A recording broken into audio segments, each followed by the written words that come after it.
From Fox 8 Sports, this is the Overtime Podcast. From Super Bowl Radio Row down here inside the Montreal Convention Center, welcome into the Fox 8 Overtime Podcast. I'm your host, Sean Bazan, riding shotgun as he does each and every podcast. Is Andre Johnson Jr. Do not forget the Jr. It's very important to remember the JR at the end of the name. Before we get into today's content, be sure to like, share, rate, review. If you are watching us on YouTube, hit that subscribe button, get the bell notification for when we drop that fire content. Also, hello to all you out there at the Gulf Coast Sports and Entertainment Network. Glad you have found us here. All right, Andre, it is Wednesday.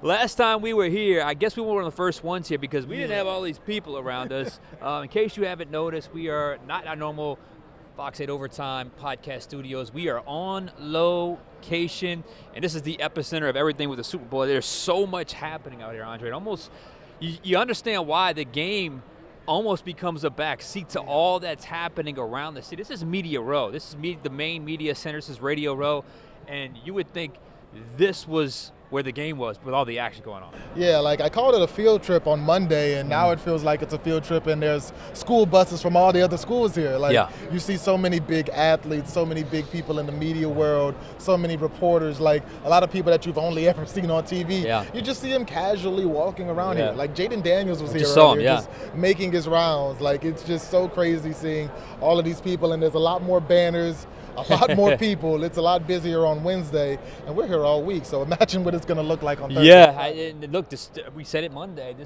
This matched my previous Super Bowl experiences, where you get there Monday, it's light. Then by Tuesday, they start to really add up, and then by Wednesday, the people really start to arrive down here. There's all sorts of reasons why you would be here. Some come for the game, some to kind of come to do the press tour with different products or companies they're involved in. Some, like us, are here doing shows. So there's a whole lot of everything here for the Super Bowl. And this is exactly what I recall the last Super Bowl I was at. It's certainly the last time I was at the only time I was at the Saints Super Bowl back in 2010. It was like this as well. So it's been an amazing experience. I don't know. What do you think of the city so far? I kind of feel like the city's hitting it. Like it's on fire right now. Just I think they're hitting all the boxes.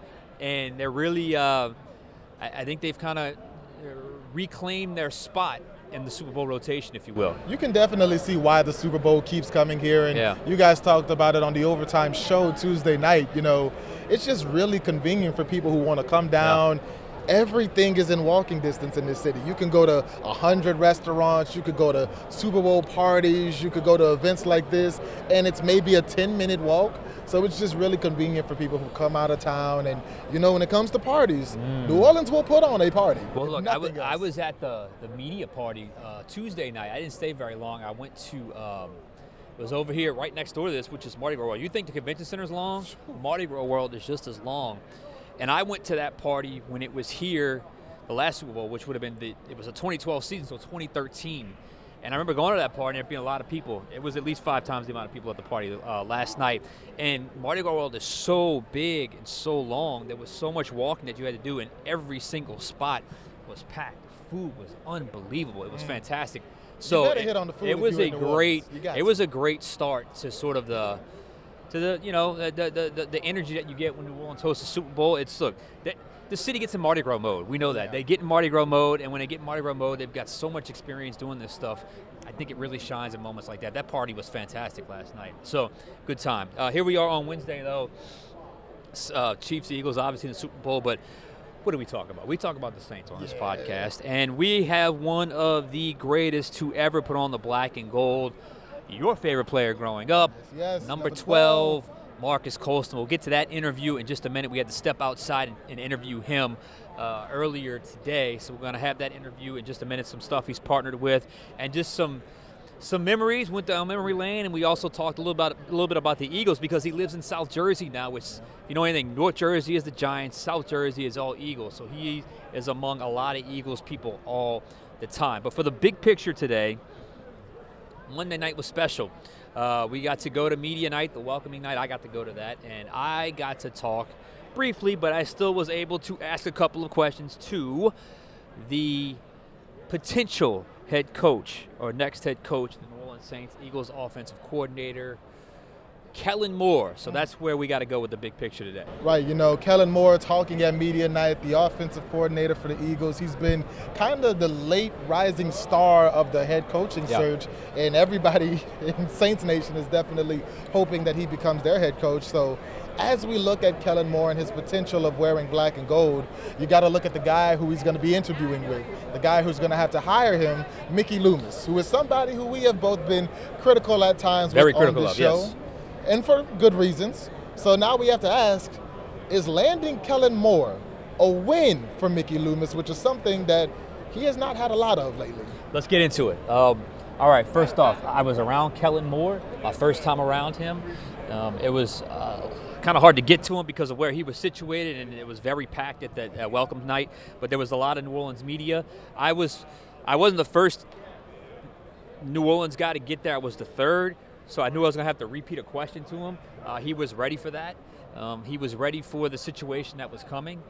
He was certainly prepped for it, and at least the time I was around him, he didn't let that frustrate him, which sometimes that can happen, and he didn't let that hamstring him. He was ready for it. He didn't sort of do the weird thing where you hide behind the question and go all generic. He was rehearsed. There's no doubt they gave him a rehearsed answer, but to me it was also a legit answer. Talked about respecting the process, has to focus on the game, and then after we'll talk about the next step. So I actually thought he gave us a little bit more than I was expecting. Again, I don't know him. I don't know his personality. I went back and watched a few interviews. He seems fairly even keel. So to get in front of him for the first time was certainly. I certainly enjoyed the experience and just got to get a chance to see how he handled a pretty pressure-filled situation, especially when you consider he's been calling plays for the Eagles this year. He's been an OC, and he was a quarterback years ago at Boise State, which I'm sure he got some attention, but this was a lot. This is the Super Bowl, a lot of microphones in the face like you got to do because we got to do our jobs, and I thought he handled it pretty well. So here are a few clips from a couple of questions I was able to ask Kellen Moore from Media Night. Yeah, the exciting part is as you go through each and every journey is, it's really cool to team up with different players, different coaches, and you build it around everyone that you're surrounded by. And so that's the exciting part. In Dallas, we played a certain way, and LA, we certainly played a different way. And here we're obviously have shifted more towards a run game focus, and we throw the ball in some situations, and Jalen's done an incredible job with that. And so it's really exciting each and every stop you get to take. It was a great process. Obviously, I had an opportunity to meet with Mickey and their leadership group for 2 times now, and so it's been a great process. Obviously, the process is set up in a way that allows us to focus on this game and then take the next steps, after this, and so we'll see how that plays out. All right, so I asked him about the quarterbacks, adapting the quarterbacks. You got his sort of feeling on what you have to do when it comes to personnel. I asked him about the interview process. He gave me the grin because he had just been asked that, but we got to get it on our cameras too. Again, he was ready for it and, gave a very thoughtful answer, quick but thoughtful, but he talked about the next step. What is that next step? And I like the fact that he didn't necessarily hide from it, but didn't harp on it. He had to kind of ride that fence a little bit. So let's talk about Kellen Moore and the process, and the actual big picture was if they land Kellen Moore, is it a win for Mickey Loomis? So let's talk about the process. You and I both called it. It's been been messy. Yeah. It's been weird. They're gonna sell it as this is the process that we wanted to take all along. Well, let's just count it up. Aaron Glenn, thanks but no thanks. Joe Brady, the one that really hit him. Yep. Thanks but no thanks. Mike McCarthy, was it hurt feelings? Was it bruised ego? Was it contract? Who cares? Didn't even interview. So call it thanks but no thanks. The 2 biggest names on the market to start the whole NFL coaching cycle, Ben Johnson and Mike Vrabel, didn't even come close to setting anything up with either one of those guys. So you didn't get the first base. You didn't get out the dugout with either one of those guys. The 2 biggest names on the market. So Ben Johnson, Mike Vrabel, Mike McCarthy, Joe Brady, Aaron Glenn. 5 guys you didn't even get a second interview with. You didn't get one interview with 3 of them, and you didn't get a second interview with 2 of them. So then we get to Kellen Moore. Look, I don't know if it's the perfect hire because we know damn well he was not the guy anyone had at the top of their list when going into this search, although that type of coach was certainly something people were looking for. But at this point, who cares if he wasn't the main? And we'll never know the Saints' main list. Let's be honest, we'll never know the Saints' main list. But if we were handicapping it, I think Kellen Moore might have registered like 6th or 7th on the list at best. But landing him, not just landing Kellen Moore, but also what Kellen Moore represents. Young, very young, by the way, only 36 years old, will turn 37 before the season begins. Right. A bright offensive mind, which is what everyone in the NFL wants right now, with no connections to the organization. So back to the question, would it be a win? Absolutely, it would be a win. It would be a win for Mickey Loomis to land Kellen Moore. And let's be very, very, very honest here, because we've taken shots. We've criticized. I know they've heard that criticism at times. I think everybody's moved on from that because it's obviously on to the next phase. But Mickey Loomis needs a win right now. Mickey Loomis needs a win right now. The Saints need a win right now. Now, this is not the type of win where you carry the flag and do the victory lap. This is not one of those type of wins. This is a small win, a plus. But with all the issues they still face this offseason, salary cap, roster, free agency, just getting enough space to even consider it, the tough decisions they got coming, not to mention what's happening around the league, it would be at least a small step in a positive direction. And honestly, Andre, when was the last time we had something overly positive to say about the New Orleans Saints? So I think when it's all said and done, landing Kellen Moore is a win for the Saints and Mickey Loomis. Win, loss, if I was grading it on a test, it definitely wouldn't be an A+, because like you mentioned, Joe Brady said no. Aaron Glenn said no. You had the whole weird Mike McCarthy fiasco. Yeah. Cliff Kingsbury didn't even want the interview. Ben Johnson, Mike Vrabel, they didn't even want the interview. And so you kind of fell into Kellen Moore. You got to acknowledge the reason that Kellen Moore looks so good as we speak here today on February 4th, 5th, is because of who else is in the room with him. If Kellen Moore was in the room with those guys we named earlier, Kellen Moore might not be your first glance for head coach, but considering Kellen Moore is in the room with Mike Kafka, Anthony Weaver, and Darren Rizzi, that's what's really putting Kellen Moore up here, and that's got to be acknowledged. And you also got to acknowledge that the Saints are the last head coaching vacancy available, and it's for a reason. And Mickey Loomis is a big part of that reason, because when you look at the reasons why people don't want to come here, it's the salary cap, it's the quarterback, it's the aging roster, all three of which can be attributed to Mickey Loomis. So is it a win? To me, it's like not studying for the test. It's multiple choice. You just kind of go with your best guess, and you wind up getting a B-. Yes, that's fair. Yeah, you'll come out with it better than you hoped going in. You're going to get a young, innovative offensive mind, potentially coming off of a Super Bowl, but you can't ignore that he wanted Joe Brady. He couldn't get Joe Brady. You couldn't take Aaron Glenn from New York. You couldn't get a lot of the big names in the building. So it's not a loss, but I hesitate to call it a win, because you got to consider the process and everything that went into that and all of the reasons why you're down to Kellen Moore.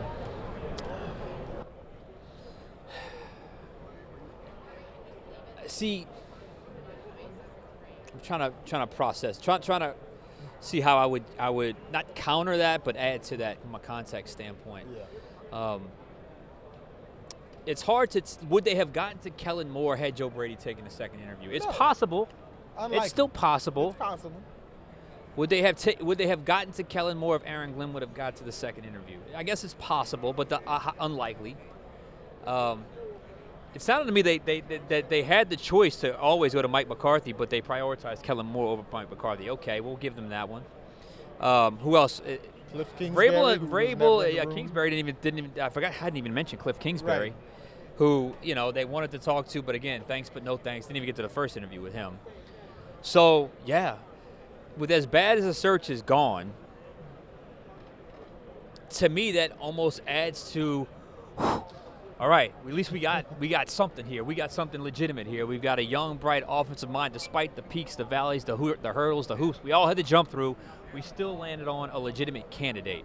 Again, we'll never know what that list was to start the process, and we'll never know if Kellen Moore would have even been an option, had some of the other guys interview, like if Kingsbury would have interviewed, does that change things? Because Kingsbury, to me, felt attainable at one point. Yeah, and Kellen Moore, I mean, we didn't start talking about Kellen Moore until, 2 weeks ago? Yeah. We weren't talking about Kellen Moore in I remember I kind of slipped it in. We were talking about the guys. Like, well, what about Kellen Moore? He was maybe an honorable mention. It was one of those types. 8 podcasts ago, it was like the top 5. He was like the honorable mention, as like number 6 or 7. Yeah. So, look, it's Sean Payton wasn't the first choice. That's true. Dennis Allen was the first choice. So it's not.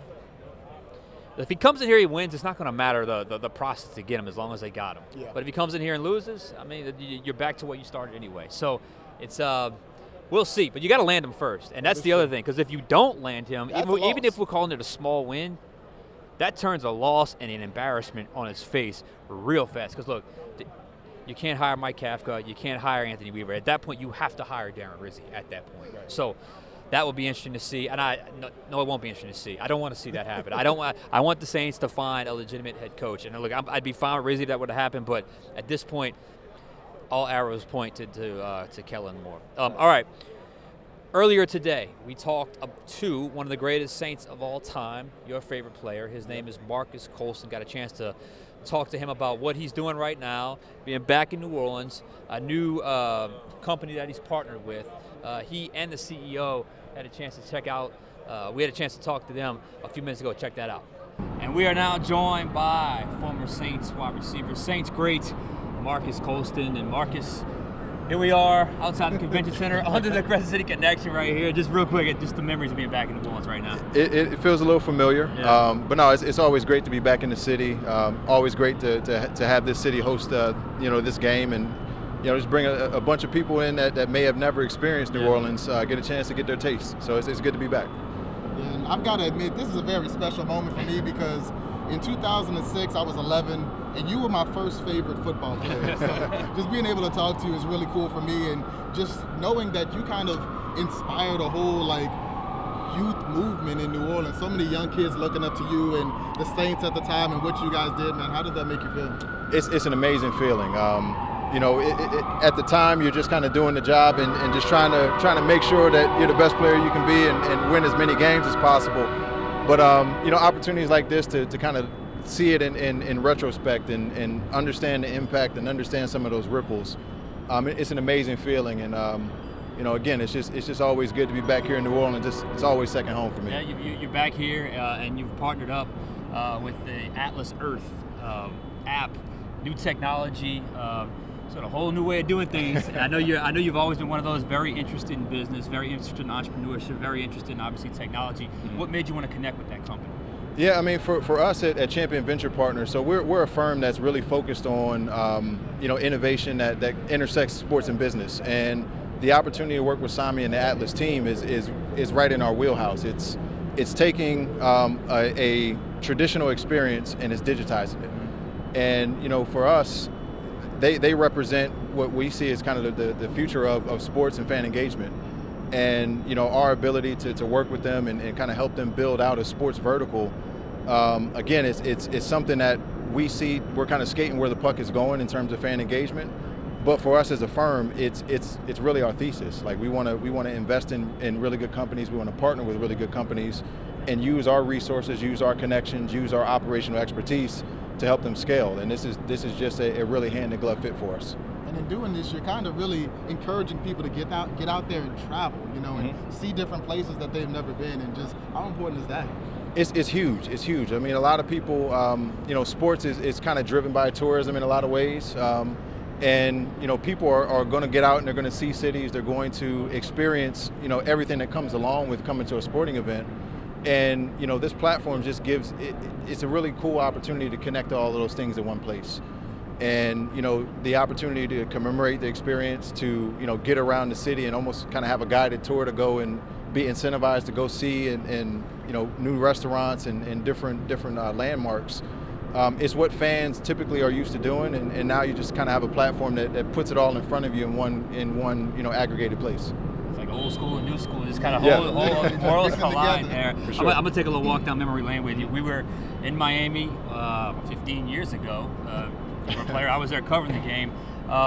Super Bowl week, how different was it, and was it hard to keep focus on the task at hand? Because it wasn't just you guys that got the Super Bowl, it was just hard enough. This city was going crazy because it just had never been done, and it still hasn't been done. Yeah. So how hard was it to compartmentalize? It's a task because you know that everything's going on around you. You know why you're there, and ultimately for me and really for the rest of the team, it was like, how do you create this bubble and just try to make it as normal of a week as possible.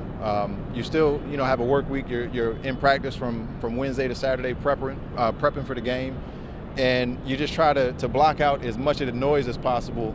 But at the same time, you want to kind of experience it because it is once in a lifetime. So it's a balancing act, and I think the teams that have been here before, both of these teams have been here, so they'll have enough vets that can kind of figure out that balance. And at the time, you guys hadn't won anything yet, but you were going against Peyton Manning, one of the greatest quarterbacks of all time. Mm-hmm. Now you look at the Eagles, a group that really most of the people on this team haven't won yet. They're going against Patrick Mahomes, one of the greatest quarterbacks of all time. Kind of coming in as that underdog, does that fuel you in a way? It does in a lot of ways, and you kind of you hear the narratives all week, and the beautiful thing is once that ball is kicked off, man, it's what you've been doing since you were a kid. So if you can get to the game without being affected too much by the outside narratives, you got a good chance of just going out and doing what you're supposed to do. I gotta ask, y'all got one in 09. It feels like y'all could have got one more, or a couple more. That 09 team was so special, but I talked to a lot of you guys, and they all said that the 11 team might have been the most talented team. How many more do you think y'all should have got? Definitely 2011. Yeah. Like that. I think to all of us that were on that roster, that's the one that got away. Yeah. But that's this game. Yeah. It's not always talent. It's sometimes the ball's got to roll your way. Yeah. And for as good as we were, for as many points as we scored, for as many turnovers as we caused, just wasn't our year. It was a beautiful offense. My God, it was so outstanding. It was like perfect offensive football. Absolutely. And now looking at the Saints today, obviously when you got here, it was a very quick rebuild. The Saints weren't very good before you got here. Sean got here, Drew got here, and you guys built them up to that apex. That's kind of where this team is right now, trying to build back up to that apex. Yeah. What do you remember from that time and just the process of getting to be that Super Bowl team? Yeah, I mean, it's a lot of us came in so young. Like that 06 draft class that I was a part of, we had a bunch of new free agents. There was just a lot of uncertainty, a lot of question marks. And any time that you enter a situation like that, it's just put your head down and go to work. So I think for a lot of us, those first few years, we didn't really have this grand plan. We were just surviving and trying to make, a great situation. And, I think this is a business that operates in cycles, and one of the things that makes it challenging to sustain success is, when you become successful, all the talent leaves. Yeah. The coaches get hired, the players get acquired in free agency. So I think, they're probably a draft and a good free agent cycle away from rebuilding the foundation and just kind of getting going again. So it's par for the course in this business. Talking about that survival, I vividly remember Sean telling that story, how the rookie minicamp for you was such a challenge. almost like they weren't even sure if they're going to keep you. Then all of a sudden, training camp was absolutely brutal in Jackson that year, and you clearly survived and obviously made your way. I don't want to keep you too long, but you're in South Jersey. It's where you live, so you're close to a lot of Philly fans. Do you follow Kellen Moore at all? I know he's the guy that seems to be the odds-on favorite to be the next head coach here. I don't follow it too closely, but what I do know about him is he's one of those innovative offensive minds, and in a league where you got to score a lot of points to win. He seems like he's got a lot of the right tools. The roster, offensively, they've got a lot of playmakers here. So if he indeed is the pick, I think he's going to be in a really good position to succeed. All right, that is Marques Colston, the most criminally underrated wide receiver of all time. I don't know how you never made a Pro Bowl, but it's not lost on us down here how much of an injustice that was. Marques, thank you. I appreciate you guys, as always. All right, Andre, you fulfilled a childhood dream right there, interviewing Marques Colston. Felt good. Felt fantastic, huh? He was one of the best. It's funny because he didn't talk a whole lot. He's got the reputation for being quiet, but as you just heard, he's a great speaker. He's articulate. He's a great speaker. Everybody who we talked to was like, "You got Marques Colston to talk," and it was like, "Yeah, he was real natural at it." Actually, he was so good at it, but he just didn't like talking a whole lot when he was a player. But that's why they called him the Quiet Storm. And still, the most underrated player I think I've ever covered. All right, so here's how we're doing this. Because we have, it's a little bit of a kind of a evolving situation down here. We're going to say goodbye to the Gulf Coast Sports and Entertainment Network. But if you are on YouTube, we've got a couple of more guests coming, including one social media star. I guarantee you, if you're from New Orleans, you know who he is. And I'll give you a hint. Mayonnaise. How about Hold that? it. Just hold it. All right. So, for Andre Johnson Jr., I am Sean Fazan. If you're on the Gulf Coast Sports Entertainment Network, we will catch you guys next time on Overtime. You never know who you're going to find out here on Radio Row. I got hold of Mayo. How you doing out here, man? I'm doing good, man. That's my biggest takeaway. You don't know who you're going to run into. You never know who you're going to run into. We saw Justin Jefferson out there. Yeah, he's sitting in some bubbles over there. Yeah, I saw that. So is this your first day out here today? It's my first day out. It's my first time ever doing this. Last time I was, seriously, maybe in the convention center was in the late 90s when the Packers played the Patriots. Did you do NFL experience? That was the greatest thing ever. I remember that like it happened yesterday. And it was how many years ago? Well, easily. I just remember racing my dad doing the 40. I did the 40, yes. Yeah, Who won? Let's just say I did. Okay. Yeah, we'll just say that. But yeah, no, so I want to do that. But this is my first time ever doing the Radio Row. Yeah. Which is, this is a dream come true. I got to be honest. Yeah, it's awesome. It's like, look, we got out here Monday, and we were the first ones kind of out here. One of the first ones out here. Yeah. And then by Wednesday, you can see what has happened around us here. It's been crazy. And, I'm from St. Bernard Parish, so when you hear the word credentials, most people just run. They know they're not getting. To get credentials, that was a big deal. Because even as a kid, I was like, how do these people – I always wanted – I was like, how do these people get credentials? Yeah. You know what I'm saying? Right. Well, I can tell you, you got to know the right guy, I guess. You got to do something. It just is what it is. So you've kind of – look, man, you've established your own brand here with man. The Mondays, Red Beans and Rice. You got the call-in show. The I'm Live guy is a legend in the city. What's your life like now? Because, I mean, I would say this sincerely, you kind of came out, I was like, who is this guy? Like, you kind of popped in and then you kind of taken over the scene a little bit. Yeah, it's just one of those things where I've been doing what I've been doing for 5 years now. Yeah. I come from the car business. Yeah. So I worked at Lamarck Ford for 5 years before that. Yeah. So that job right there taught me how to talk to people. Mm-hmm. How to find you found so many different people, so many different types of people. You learn the West Bank. You learn, all this stuff in the car business. And then when I started my call-in show, which I've been doing for 5 years, it all made sense kind of. Yeah. Because you got all these different people calling in. And look, it takes time, man. I used to have 4 people call the show. Now it rings the whole show. You know what I'm saying? So, and I love it. And then the All Bean All Day, the Red Bean thing, that was something, man. I just remember being a kid and it was like Red Beans on Mondays, but dude, don't forget, it was Red Beans on Tuesdays. It was always, Red Beans was all week. It wasn't just Mondays. Literally 7 days a week if you needed it. I mean, dude, if it was sitting in the fridge in the Gladware, it had to go. That means you had to eat it. So I don't know. It made sense. It was just something that came up, and I'm all about consistency with everything. Right. So if I do something, I got to do it 100 times in a row.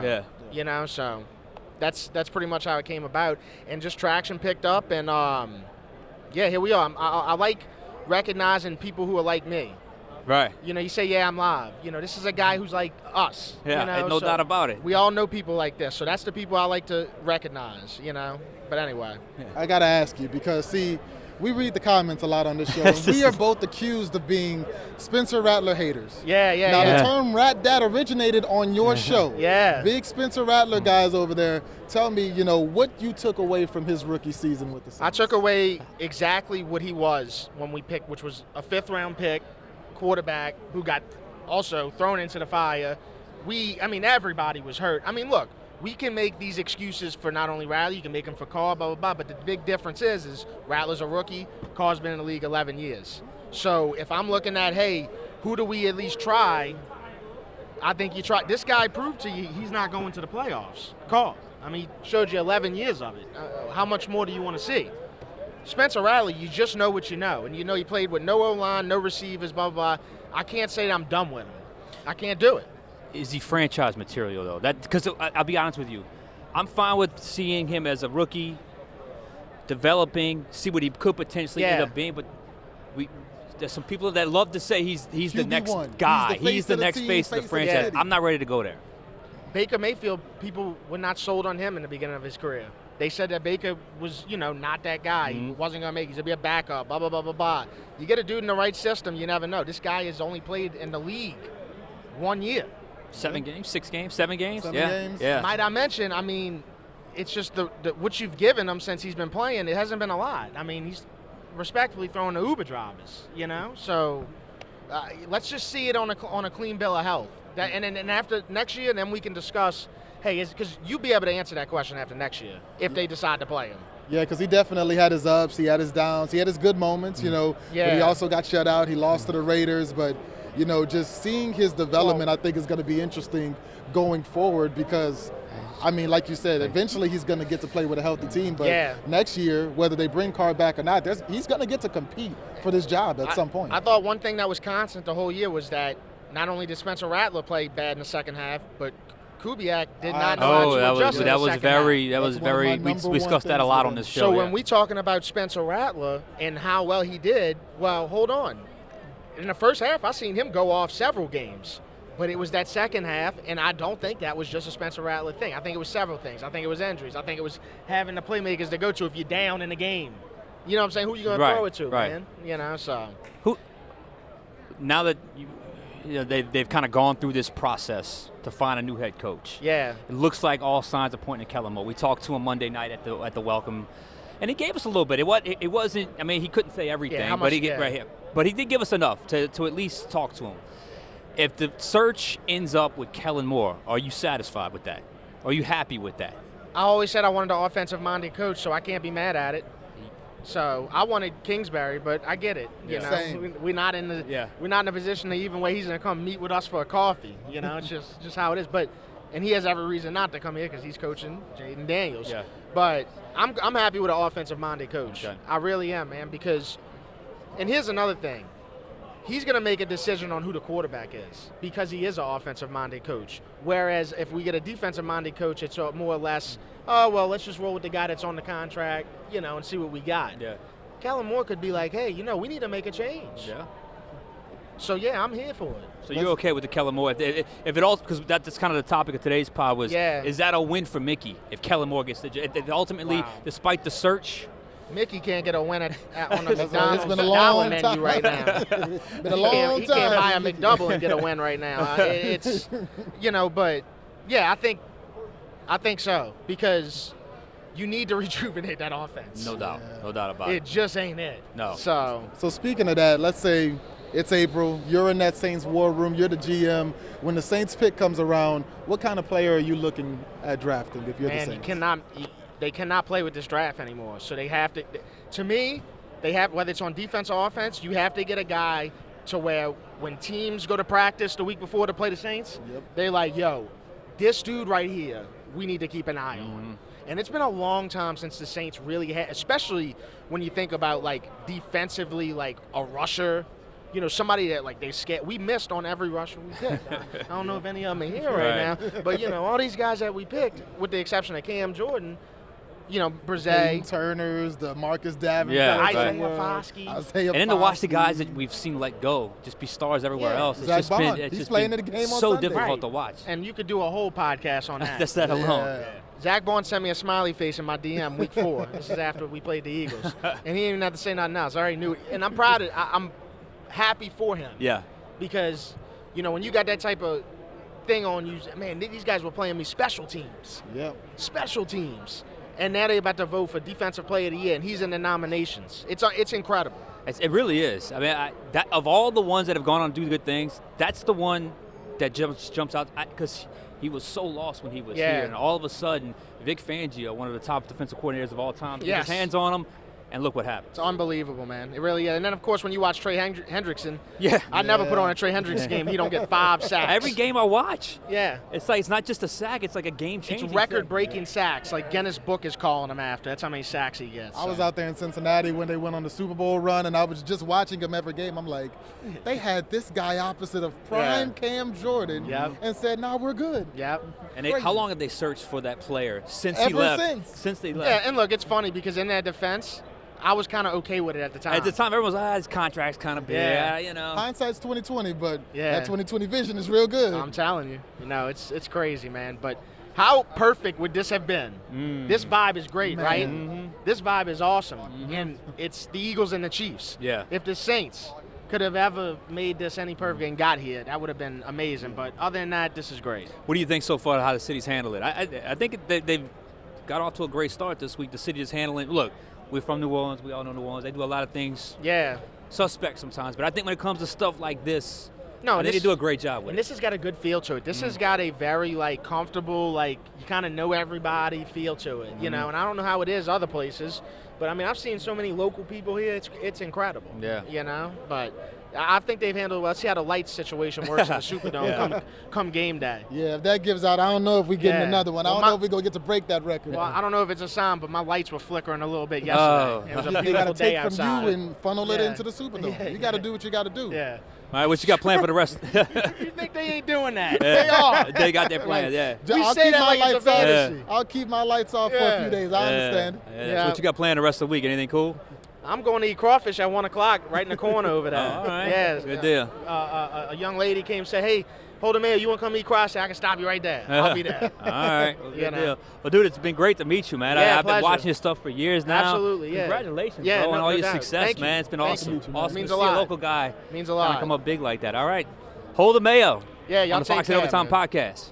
I don't know, Andre. I think it was a pretty good day on Radio Row. We were cut off with the arguably the greatest wide receiver in Saints history and one of the biggest social media influencers in New Orleans area. I think it was a pretty good day out here. Yeah, you know, that's why we came down here to see a bunch of people, to really immerse ourselves in the experience and to talk to people who we would never normally talk to. You know, I love the Fox 8 studios, but we don't really have a third seat or a third mic in there for guests. So getting out here and letting other people join in on the conversation is always fun. You know, on that note, we might just be back tomorrow.